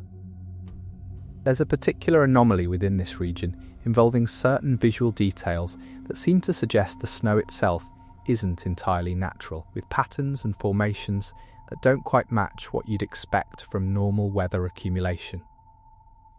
This points toward the snowfall being connected to whatever event led to this region's current state, less a separate environmental condition and more a direct consequence of, or response to, something that happened here. The snow becomes not just a backdrop, but evidence of an ongoing process, one that continues to affect this region long after whatever initial event triggered it. Let's move to the Siofra River and the broader underground network of the lands between, an area whose existence beneath the surface world raises its own set of anomalies. One of the most striking involves the lighting within these underground spaces, lighting that doesn't correspond to any obvious source, yet manages to illuminate vast underground vistas in ways that feel deliberate rather than simply a technical necessity for visibility.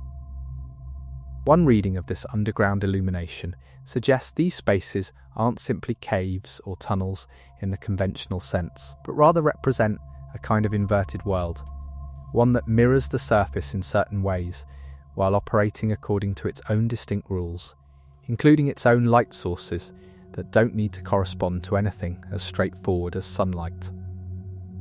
This connects to broader themes around the lands between, containing multiple layers of reality, with the underground representing not just a physical space beneath the surface, but a genuinely different kind of space altogether.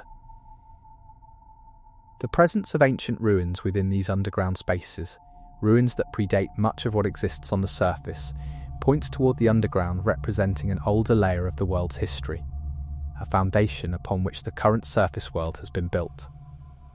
One possible reading of this layering suggests the relationship between the surface and the underground isn't simply spatial, but temporal, with the underground representing not just what's beneath the current world, but what came before it, preserved in a space that exists, in some sense, outside the normal flow of time that affects the surface. There's an additional anomaly within these underground spaces involving certain areas where the architecture seems to defy normal structural logic, structures that appear to be suspended or supported in ways that wouldn't be physically possible under normal circumstances. This suggests these spaces operate according to different physical rules than the surface world, reinforcing the idea that the underground represents a genuinely distinct kind of space, one where the normal laws governing the world above don't necessarily apply in the same way. Turning to the mountaintops of the Giants, this region contains an anomaly involving the way certain areas seem to exist in a state of perpetual, unnatural cold that goes beyond what would be expected even at high altitude, suggesting an environmental condition that's been deliberately maintained or imposed rather than simply being a natural consequence of elevation. One reading of this suggests the cold itself might be connected to the broader narrative concerns of this region, a physical manifestation of the diminished state of the powers associated with this area.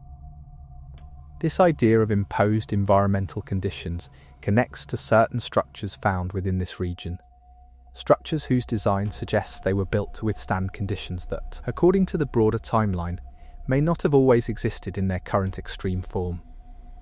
This points toward the cold having intensified over time, with the current state of the mountaintops representing a kind of slow decline, an environment becoming increasingly hostile as whatever forces once maintained more temperate conditions have weakened or withdrawn entirely. There's a particular anomaly within this region involving certain remnants that seem to suggest a once much larger population or civilization, remnants whose scale and scope don't align with the relatively sparse current population of the area.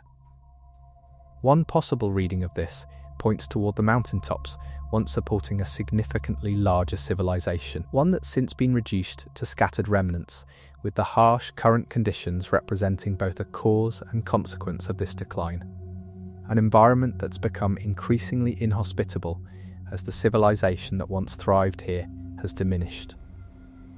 Moving to the Lake of Rot, beneath the Syopha region, this area presents one of the more visually striking anomalies in the game. A landscape that seems to actively resist the player's progress through means that go beyond simple environmental hazard.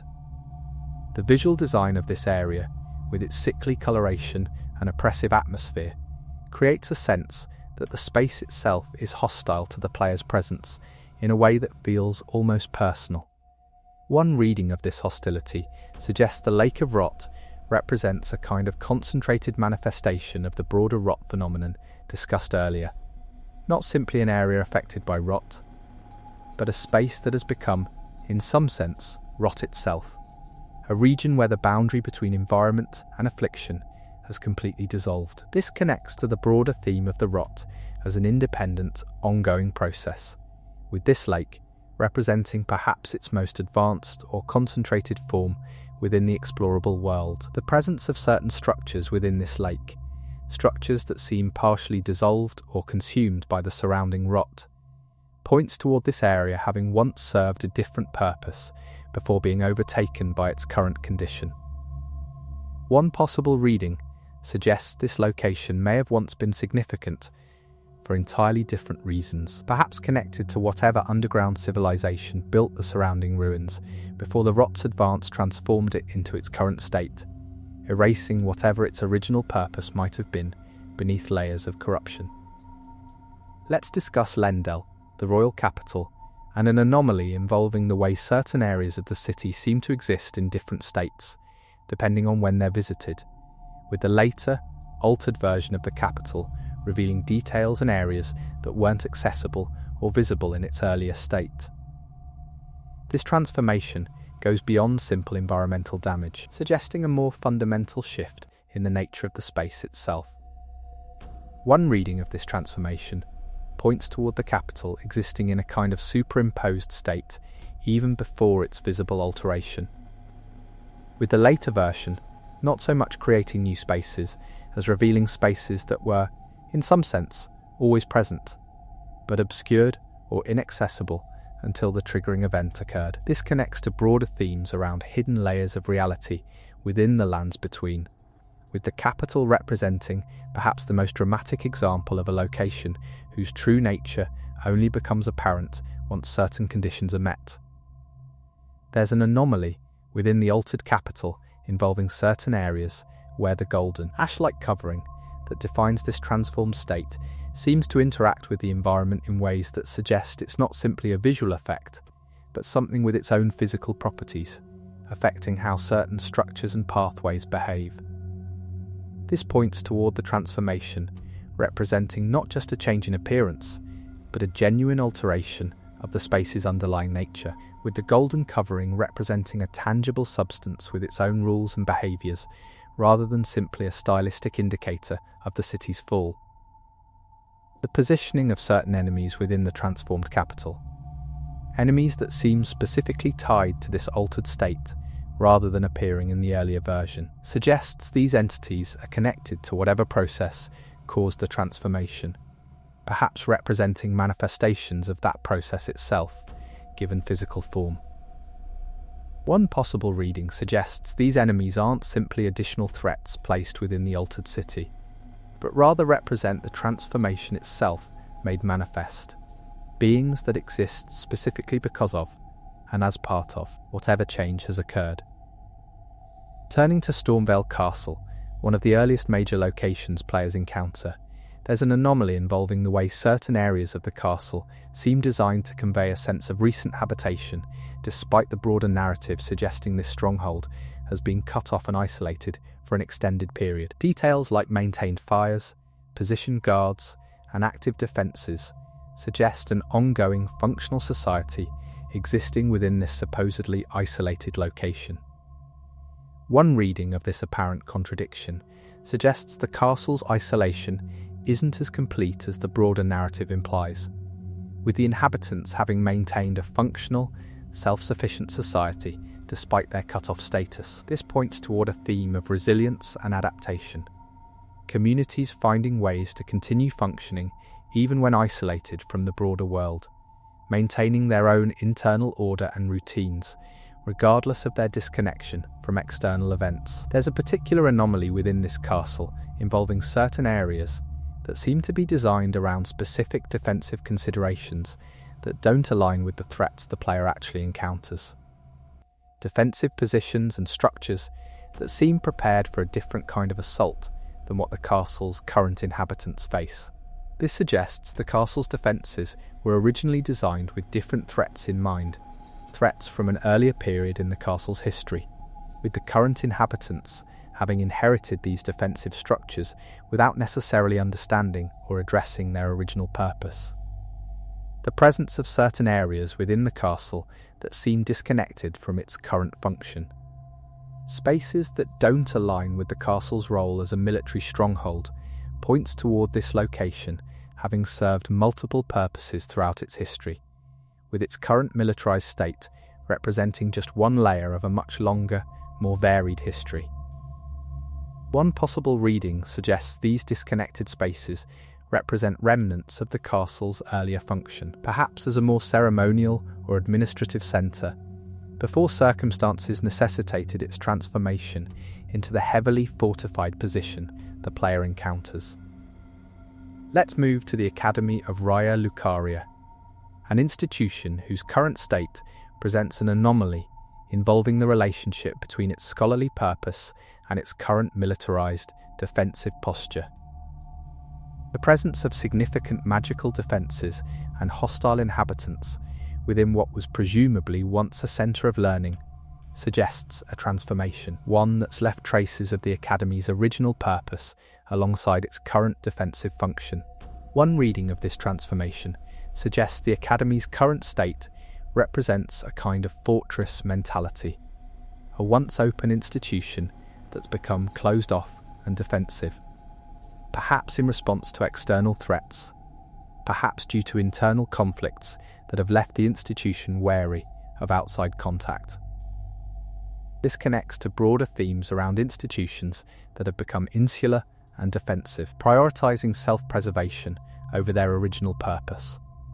There's an anomaly within the Academy involving certain areas where the architecture seems specifically designed for educational or research purposes, areas whose layout and details suggest classrooms, libraries, or research spaces, but which are now repurposed or simply abandoned, their original function no longer relevant to the Academy's current operations. This points toward a significant shift in priorities, with whatever crisis led to the Academy's current defensive posture having effectively ended its original educational mission. Even if the physical spaces designed for that mission remain, the presence of certain experimental or research materials scattered throughout the Academy, materials that seem to represent ongoing or recently abandoned projects, suggests the Academy's scholarly work didn't simply stop, but rather was interrupted, with researchers having to abandon their work mid-process due to whatever crisis necessitated the Academy's current defensive transformation. One possible reading suggests this interruption represents a significant loss, research and knowledge that was never completed or properly preserved, lost to whatever circumstances forced the Academy's transformation from a centre of learning to its current isolated defensive state. Turning to Volcano Manor, this location presents an anomaly involving the relationship between its luxurious, almost decadent presentation and the violent transactional nature of its actual operations. The contrast between the elegant hospitality offered to visitors and the brutal reality of what the manor actually does creates a sense of dissonance that feels deliberate, a kind of facade that doesn't quite manage to fully conceal what lies beneath. One reading of this dissonance suggests Volcano Manor represents a kind of performance, an elaborate presentation designed to make its actual operations more palatable, both to visitors and perhaps to its own inhabitants.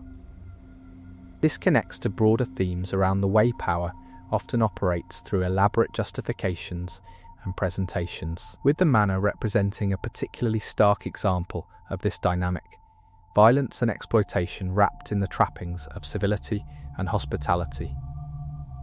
There's an anomaly within the manor, involving certain areas where the volcanic environment seems to interact with the manor's structure in ways that suggest the building itself has adapted to, or perhaps even harnesses, the volcanic activity surrounding it. This points toward the manor's relationship with its environment being more active and intentional than simply being built despite the volcanic conditions, suggesting the inhabitants have found ways to incorporate or even benefit from the environment's inherent dangers. The presence of certain captives or prisoners within the manor, individuals whose circumstances suggest they were brought here under false pretenses, similar to how the player might be invited, points toward the manor's operations representing an ongoing, systematic process rather than isolated incidents.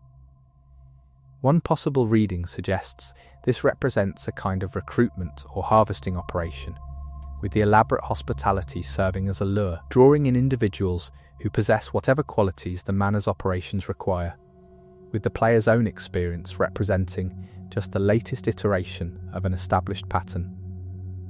Let's discuss the lands between's various ruined townships, scattered settlements that appear throughout the open world, often containing minimal content but consistent in their presentation of abandonment and decay.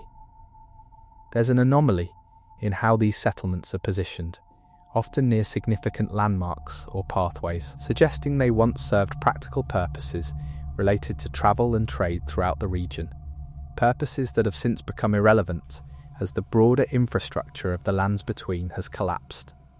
One reading of these scattered ruins suggests they represent the remnants of a once much more interconnected world, a network of settlements that supported travel and trade between major locations, a network that's since broken down as the broader society has fragmented into the more isolated defensive postures we see in locations like Stormvale or Raya Lucaria. This points toward a significant decline, not just in any single location, but in the broader infrastructure that once connected the lands between as a functional, interconnected society. There's a particular anomaly involving the consistency of certain details across these scattered ruins. Details like specific types of containers, tools, or structural elements that appear repeatedly across different settlements, regardless of their specific regional context. This suggests these settlements, despite their current isolation from each other, were once part of a unified system, sharing common standards and practices that point toward a centralized authority or culture that once extended across the entire region before whatever collapse led to the current fragmented state. The presence of certain items within these ruins, items that seem disproportionately valuable or significant compared to the otherwise modest presentation of these settlements, points toward these locations having once served purposes beyond simple habitation, perhaps as waypoints or storage points within a broader logistical network. One possible reading suggests these valuable items represent remnants of this broader network's function, goods that were once part of an active system of distribution and exchange, now simply abandoned in place as that system collapsed. Moving to the various tower structures scattered throughout the lands between, structures whose function seems primarily related to certain magical or ritualistic purposes. There's an anomaly involving the consistency of their design, despite being found in vastly different regions, with otherwise distinct architectural styles. This consistency suggests these towers represent a separate system entirely, one that exists independently of the broader regional cultures and architectures. One reading of this separate system suggests these towers represent infrastructure related to a specific function or purpose that transcends regional boundaries, perhaps connected to the broader magical systems that govern aspects of the world's functioning. This points towards certain systems within the lands between, operating on a scale and logic that exists above or beyond the regional kingdoms and factions. Infrastructure that was perhaps established by an earlier, more unified authority, before the current fragmentation into distinct regional powers.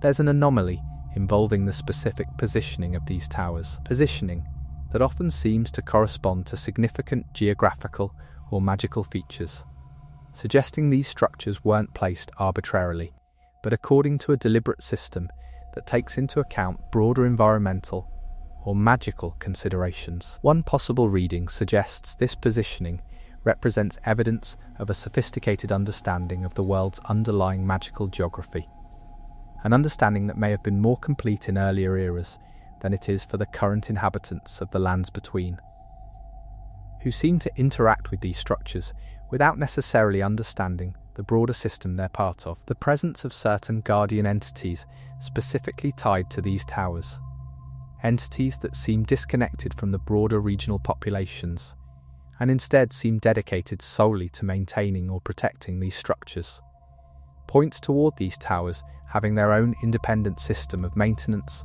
and protection, one that's continued to function even as the broader society that established it has fragmented. This suggests a kind of institutional persistence, systems and structures that continue to operate according to their original purpose, regardless of whether the broader context that gave that purpose meaning still exists in any recognizable form. Let's turn to the Altus Plateau, a region whose elevated position creates an anomaly involving its relationship to the regions below, both in terms of accessibility and in terms of the apparent disconnect between the relative prosperity visible here compared to the more obviously devastated regions below. This contrast suggests the plateau has been somehow shielded or insulated from whatever crises have affected the lower regions more directly. One reading of this insulation suggests the plateau's elevated position isn't simply geographical, but representative of a broader social or political elevation. A region that's maintained its position and relative stability precisely because of its distance from the more chaotic, lower regions. This connects to broader themes around the relationship between geographical position and political power, with elevation representing not just literal height, but a kind of removal from the immediate consequences affecting those below. There's an anomaly within this region involving certain areas where the visible prosperity seems to mask underlying tensions or conflicts, details that suggest the plateau's apparent stability is more fragile or contested than its initial presentation might suggest. One possible reading points toward this region being on the verge of its own crisis, one that hasn't yet manifested as visibly as in other regions, but whose underlying causes are already present, suggesting the plateau's current relative stability may be temporary, a calm that precedes its own eventual disruption. The presence of certain military or defensive preparations within this region, preparations that seem disproportionate to any immediately visible threat, points toward the inhabitants of the plateau being aware of and preparing for conflicts that haven't yet fully materialized within the player's direct experience. This suggests an underlying tension, a region preparing for a crisis that, from the player's perspective, exists primarily as anticipation rather than active conflict, a kind of held breath before whatever disruption is coming. Let's discuss Mogwyn's Palace, a location whose access requires specific, non-obvious actions, an anomaly in itself that suggests this location exists somewhat outside the normal flow of the player's journey through the lands between. The environment within this palace, defined by its overwhelming presence of blood, creates an atmosphere distinct from anywhere else in the game, an atmosphere that suggests this location represents something fundamentally different from the broader world. One reading of this distinctiveness suggests Mogwyn's palace represents a kind of separate domain, a space that operates according to its own rules and logic, connected to the broader lands between, but existing in a state of relative independence. This connects to broader themes around certain powerful entities establishing their own domains, spaces that reflect their own nature and priorities, distinct from the broader regional structures of the surrounding world. There's an anomaly within this palace involving the relationship between the blood that defines this environment and the broader population found here, a population that seems to exist in a kind of symbiotic or dependent relationship with this blood. Their presence and behaviour shaped by their proximity to it. One possible reading suggests this population represents a kind of cult or following, individuals drawn to this location specifically because of what the blood represents, willing to exist within this overwhelming environment because of what they believe it offers or means. The presence of certain structures within the palace that seem designed for ritualistic purposes, structures whose function relates to the blood that defines this environment, points toward ongoing practices centered around this substance, practices that represent an active, continuing system rather than simply the aftermath of past events. This suggests Mogwyn's palace represents not just a location defined by a particular substance, but an active centre of practices and beliefs organised around that substance, a domain where this blood isn't simply present, but actively significant to those who dwell here. Moving to the Shaded Castle, a location whose poison-themed environment creates its own set of anomalies, particularly involving the relationship between the castle's current toxic state and evidence suggesting it once served a different purpose. The presence of certain decorative or architectural elements that seem inconsistent with a purely functional or military structure points toward this castle having once served a more refined purpose before its current toxic transformation. One reading of this transformation suggests the Shaded Castle represents another example of the broader pattern we've discussed.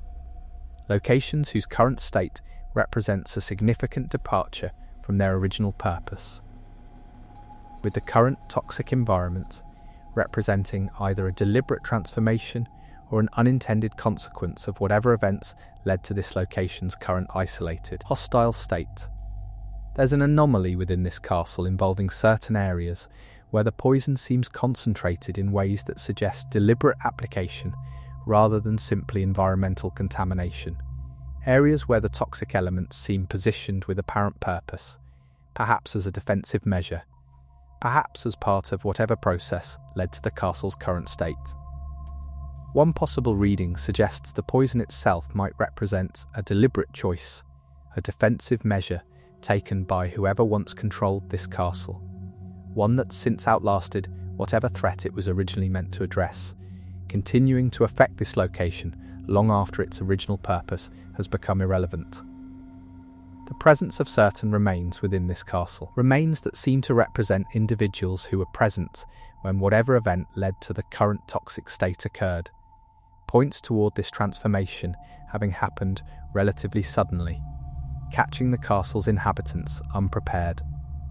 This suggests the Shaded Castle's current state doesn't represent a gradual decline, but rather a sudden, catastrophic shift, one that transformed this location from whatever it once was into its current hostile state in a relatively short period, leaving behind evidence of the moment of this transformation in the form of these remains. Let's turn to Celia, the town of sorcery, a location whose burning state creates an anomaly involving the relationship between this visible destruction and the broader practices associated with this settlement. The fire that defines Celia's current state seems to exist in a kind of suspended animation, neither fully consuming the settlement nor extinguishing, creating an impression of destruction that's somehow ongoing rather than completed. One reading of this suspended destruction suggests Celia's burning state represents a kind of punishment or consequence, one that's been deliberately maintained rather than simply being a natural disaster that's run its course. This connects to broader themes around certain practices or knowledge being deemed dangerous enough to warrant ongoing consequences, with Celia's perpetual burning representing a kind of permanent marking. Identifying this location as a site of practices considered unacceptable by whatever broader authority imposed this consequence. There's an anomaly within Celia involving the relationship between the visible destruction and the inhabitants who remain. Inhabitants who seem to continue their practices despite, or perhaps because of, the burning environment that surrounds them. One possible reading suggests these remaining inhabitants represent individuals who found ways to continue their work despite the consequences imposed upon their settlement, a kind of resistance or persistence in the face of whatever authority sought to end their practices through this burning punishment. The presence of certain underground or hidden areas connected to Celia, areas that seem to exist below or apart from the visible burning settlement, points toward the practices associated with this location having continued in these hidden spaces, even as the visible settlement above burns. This suggests a kind of displacement, with whatever knowledge or practices made Celia significant having moved underground, continuing in hidden form even as their original above-ground home remains in its perpetual punished state. Let's discuss the various crystal cave systems found throughout the lands between. Locations whose distinctive crystalline environments create an anomaly involving their relationship to the broader magical systems of the world. The presence of crystal-based enemies and hazards within these caves suggests these locations represent a kind of natural manifestation of magical energy. Crystals that have formed not through normal geological processes, but through the influence of magical forces. One reading of this magical crystallization suggests these cave systems represent points where the world's underlying magical energy becomes particularly concentrated or visible. Locations where the normally invisible forces that shape the broader world manifest in physical, crystalline form. This connects to broader themes around magic within the lands between, not being simply an abstract force, but something with genuine physical presence and effects, capable of literally reshaping the environment where it's sufficiently concentrated. There's an anomaly within these crystal caves involving certain formations that seem to have grown around or incorporated existing structures, suggesting these locations weren't always defined by their crystalline nature, but rather represent spaces where this crystallization has occurred over time, gradually transforming what may have once been more conventional spaces into their current crystal-dominated state.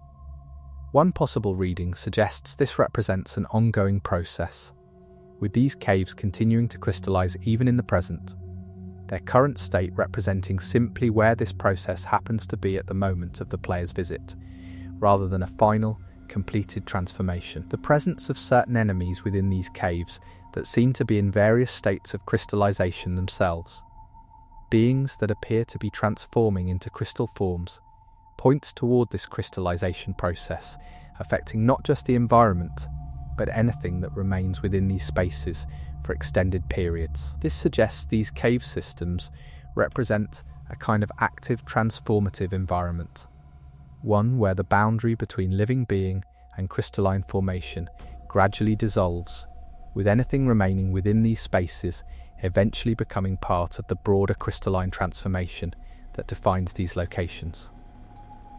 Turning to the various coastal areas found throughout the lands between, areas whose relationship to the broader sea creates an anomaly involving what, if anything, exists beyond the visible coastline. The sea itself seems to represent a kind of boundary, one that the player never directly crosses, creating a sense of the lands between as a bounded space, with the sea representing its outer limit. One reading of this boundary suggests the sea represents more than simply a geographical edge, but rather a kind of conceptual limit, the point beyond which the narrative simply doesn't extend, regardless of whatever might theoretically exist beyond it. This connects to broader themes around the lands between as a self-contained space, one whose internal complexity and depth exist within clearly defined boundaries, with the sea representing the most literal manifestation of these boundaries. There's an anomaly involving certain coastal structures that seem oriented toward the sea in ways that suggest they once served purposes related to whatever exists beyond this boundary. Structures like watchtowers or docks that imply connections to a wider world that the player never directly experiences. One possible reading suggests these structures represent evidence of a time when the lands between was less isolated, when connections to whatever exists beyond the sea were more active and significant. Connections that have since diminished or been severed entirely, leaving these coastal structures as remnants of connections that no longer function. The presence of certain creatures along these coastal areas, creatures whose design suggests origins distinct from the broader fauna found inland, points toward the sea representing not just a boundary, but a source, a point of origin for influences and entities that have made their way into the lands between from elsewhere. This suggests the relationship between the lands between and whatever lies beyond the sea isn't simply one of separation, but of occasional permeability, with certain things managing to cross this boundary, bringing influences from beyond into the otherwise bounded world the player explores. Let's examine the various ravine and chasm formations found throughout the lands between, deep cuts in the landscape that create an anomaly involving their relationship to the broader underground systems discussed earlier. These surface-level chasms often seem to connect, directly or indirectly, to the deeper underground spaces, suggesting the underground world isn't entirely separate from the surface, but rather represents a continuation of it, accessible through these natural breaks in the landscape. One reading of this connection suggests these chasms represent a kind of natural infrastructure, pathways between the surface and underground that exist independent of any deliberate construction, formed instead through whatever geological or magical processes have shaped the broader landscape. This connects to broader themes around the relationship between the surface and underground worlds being more fluid and interconnected than might initially appear, with these natural chasms representing points where this interconnection becomes directly accessible. There's an anomaly involving the specific positioning of these chasms, positioning that often seems to correspond with other significant locations or features, suggesting these breaks in the landscape aren't randomly distributed, but rather follow some underlying pattern related to the broader magical or geological forces that have shaped the lands between. One possible reading suggests these chasms represent points of particular instability or weakness in the boundary between surface and underground, points where whatever forces maintain this separation are less effective, allowing these natural connections to form and persist. The presence of certain unique flora or fauna found specifically within these chasm environments, species that don't appear either on the surface or in the deeper underground spaces, points toward these transitional zones representing their own distinct ecological niche, neither fully surface nor fully underground, but something in between. This suggests these chasms represent not just connections between two distinct spaces, but spaces in their own right, with their own characteristics and inhabitants, existing in the liminal zone between the world above and the world below. Let's turn to the various ruins found scattered throughout Limgrave, the starting region most players become familiar with early in their journey, an anomaly involving the relationship between these ruins and the broader narrative of decline that defines much of the lands between. Unlike some of the more dramatically devastated regions, Limgrave's ruins often seem relatively intact, suggesting whatever decline has affected this region has been more gradual, less catastrophic than what's visible elsewhere. One reading of this gradual decline suggests Limgrave represents a kind of baseline, a region whose current state reflects what might be considered a more normal level of decay for the lands between, with other regions representing departures from this baseline, either through more severe decline or, in some cases, relative preservation. This connects to broader themes around the uneven nature of whatever crisis has affected the lands between, with different regions experiencing this crisis to different degrees and in different ways. There's an anomaly involving certain structures within Limgrave that seem to have been maintained or repaired relatively recently. Structures whose condition doesn't align with the broader pattern of gradual decay, suggesting ongoing efforts by someone to preserve or maintain certain locations even as the broader region continues its gradual decline. One possible reading suggests these maintained structures represent points of continued significance, locations that someone, somewhere, considers worth the effort of preservation, even as the broader region around them continues to deteriorate. The presence of certain pathways within Limgrave that seem more heavily travelled than others, evidenced through subtle environmental details that suggest more frequent use, points toward an ongoing pattern of movement through this region, movement that exists independent of the player's own journey. This suggests Limgrave, despite its position as a starting region for the player, continues to function as a space of movement and activity for its existing inhabitants, a region that, despite its gradual decline, hasn't been entirely abandoned, but continues to be used and traversed according to patterns established long before the player's arrival. Moving to the various coastal cave systems found along Limgrave's shoreline, locations whose relationship to the broader sea discussed earlier creates an anomaly involving what these caves might represent in terms of the boundary between the lands between and whatever exists beyond it. These caves often extend further than might be expected, suggesting connections that go beyond simple coastal erosion. One reading of these extended cave systems suggests they represent another example of the permeability discussed earlier, points where the boundary represented by the sea becomes less absolute, allowing for passages that extend beneath or around this boundary in ways that aren't immediately apparent from the surface. This connects to broader themes around boundaries within the lands between being more complex and porous than they might initially appear, with these coastal caves representing literal manifestations of this porousness. There's an anomaly involving certain items or remains found within these coastal caves, items that seem to have origins distinct from the broader lands between, suggesting these caves have served as points of arrival for things or beings coming from beyond the sea boundary. One possible reading suggests these caves represent a kind of threshold space, locations where things from beyond the lands between boundaries occasionally arrive, whether through deliberate travel or simply through the currents and tides that connect this bounded world to whatever exists beyond it.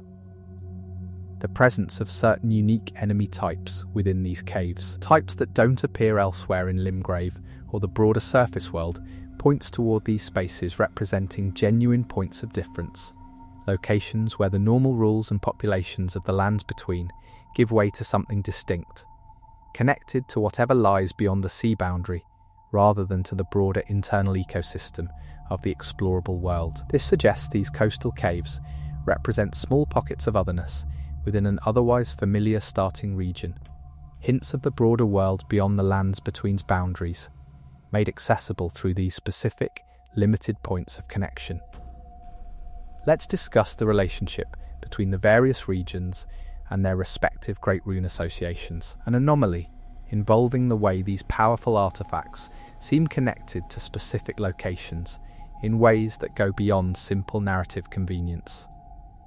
Each Great Rune's connection to its associated region suggests a deeper relationship, one where the rune and the region exist in a kind of mutual definition, each shaping and being shaped by the other. One reading of this mutual definition suggests these regions aren't simply locations that happen to contain powerful artifacts, but rather spaces that have been fundamentally shaped by their association with these runes, with the region's current state, its inhabitants, its environmental conditions, all representing, in some sense, expressions of the rune's particular nature and influence. This connects to broader themes around power within the lands between, not being simply held or possessed, but actively shaping the spaces and beings associated with it. There's an anomaly involving the way certain environmental or thematic elements seem to echo across a region in ways that align with what we know about its associated Great Rune, even in areas that might seem disconnected from the rune's direct influence. One possible reading suggests this represents evidence of just how thoroughly these runes have shaped their associated regions, with their influence extending into even seemingly unrelated details, a kind of pervasive thematic resonance that touches every aspect of these spaces. The presence of certain anomalies we've discussed throughout this exploration, when considered in light of their regional context and associated Great Rune, often seem to align with the particular themes or qualities associated with that rune, suggesting these anomalies aren't simply random details, but rather represent specific expressions of each region's particular relationship to its defining power. This points toward a deeper coherence underlying the various anomalies we've explored, a coherence rooted in each region's fundamental relationship to the power that defines it, with the strange details we've discussed representing not isolated curiosities, but specific manifestations of these broader, region-defining relationships. As this exploration of the lands between Stranger Corners comes to a close, it's worth reflecting on how these location-specific anomalies, when considered alongside the broader patterns discussed previously, paint a picture of a world whose strangeness isn't simply decorative, but deeply integrated into its fundamental structure. Every region, every location, seems to carry traces of this broader strangeness, evidence of a world shaped by forces and processes that operate according to logic distinct from our own, logic that occasionally becomes visible through the kinds of details we've spent this time exploring. The lands between, in this light, becomes less a setting populated with occasional strange details, and more a space whose every aspect reflects its fundamental nature. A world where the strange isn't an exception to normal rules, but rather represents what normal looks like within this particular reality. Each anomaly we've discussed, whether involving specific locations or broader design patterns, represents a small window into this underlying nature, glimpses of a world operating according to its own internal logic, one that rewards careful attention and continued exploration, offering new discoveries and connections to anyone willing to look closely at even its most overlooked corners. For this third part, I shifted focus entirely to the realm of Shadow, since that DLC region contains a huge amount of strange detail that hasn't been touched in either of the first two videos, and I wanted to give it its own dedicated treatment rather than folding it into the broader patterns already covered. I excluded anything tied to the main quest progression here, and instead focused on environmental and structural oddities that exist somewhat apart from the central storyline. Before I move forward, I'm counting on you to support my channel by clicking that tiny subscribe button, so that we can spread these amazing videos to folks like you around the world. Thank you. Let's begin with the most immediate anomaly of the Shadow Realm itself, the question of what this place actually is in relation to the lands between.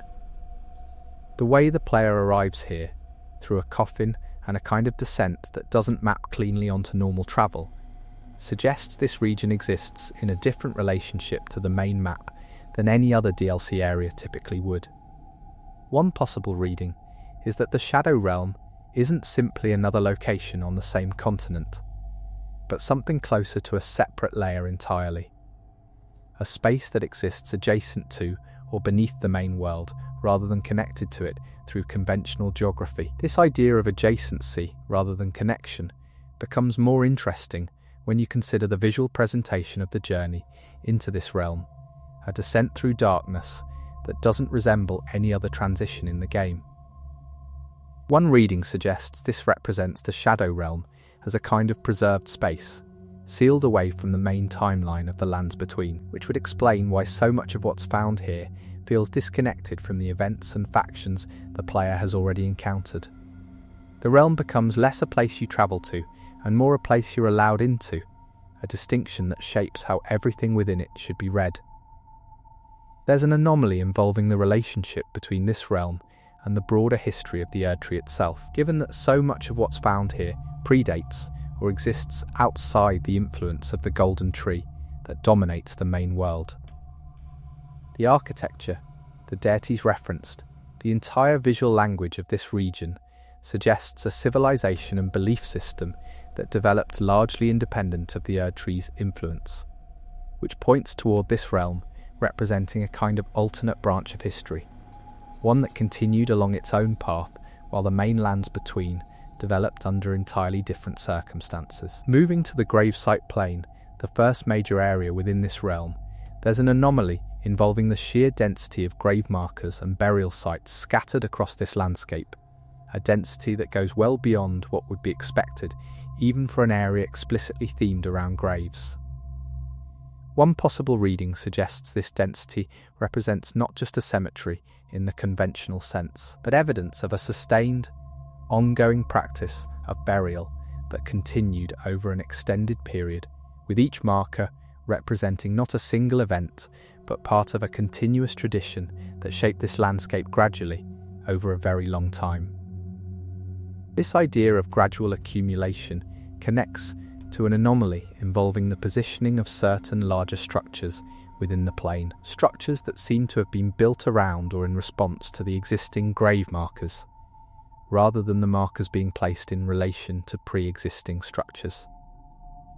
This suggests the order of development here ran opposite to what you might expect, with the burial practices coming first and the surrounding architecture developing later, shaped by and around the existing graves rather than the other way around, pointing toward a culture that prioritized honoring the dead even as it built and expanded around them. There's a particular anomaly in the gravesite plane involving certain enemy types that seem to emerge directly from the ground in ways that align with the grave imagery surrounding them, behavior that suggests these beings aren't simply placed within this graveyard environment, but are somehow products of it. Manifestations that arise from whatever process the burial practices here were meant to either facilitate or contain. One reading suggests this points toward the burial customs of this realm not being purely about laying the dead to rest, but about managing something that doesn't stay put, with the sheer scale of the graveyard representing the scale of whatever ongoing effort was required to keep this management process going. Let's discuss the Skardu Altus region and an anomaly involving its elevated position relative to the gravesite plane below. A relationship that echoes the Altus Plateau's relationship to the lower regions of the main map, but with its own distinct characteristics. The way this elevated region presents itself, with more developed settlements and a sense of relative order compared to the graveyard below, suggests a similar dynamic of separation between an upper, more functional society and a lower region defined by loss and burial.